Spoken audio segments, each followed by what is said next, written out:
Good morning, friends. Today I wanted to talk to you guys about amphibians. We were talking about frog life cycles, and I mentioned that frogs were amphibians, so that led to the question, what are amphibians anyway? So that's what we're going to talk about right now. Let's take a look at the word itself. We can learn a lot about words and what they mean by looking at kind of how they're put together. Amphibian comes from the Greek for amphi, meaning dual or more than one, and bian, meaning life. An amphibian has more than one life. It lives one life in the water. It lives one life on land, so that's where we get the word.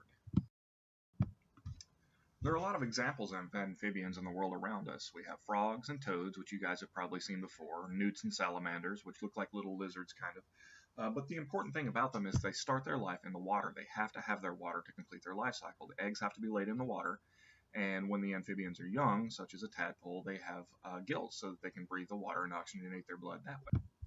As we can see from this picture of a frog's life cycle, the amphibian's body changes quite a bit as it grows up. Those changes are called metamorphosis, and when the amphibian goes through metamorphosis, it's going to lose sort of its water adaptations. It's going to lose its tail, which helps it swim. It's going to lose its gills, which help it breathe underwater, and it's going to start making use of legs and lungs instead. Now, just like any class of animals, amphibians have a lot of variation kind of between them as far as species go. They're all cold-blooded, like a fish or a lizard would be, and they all have backbones. They're vertebrates, which means they have a backbone just like you and I do.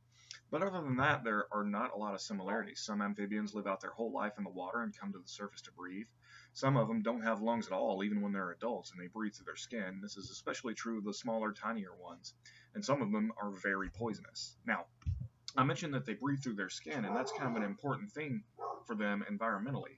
It's very easy for them to be affected by pollution, so it's very important that we watch out for places where amphibians live so they don't get dirty and that amphibians can live there and be healthy there and carry out their life cycle without being poisoned by the things that we put into the air and into the water.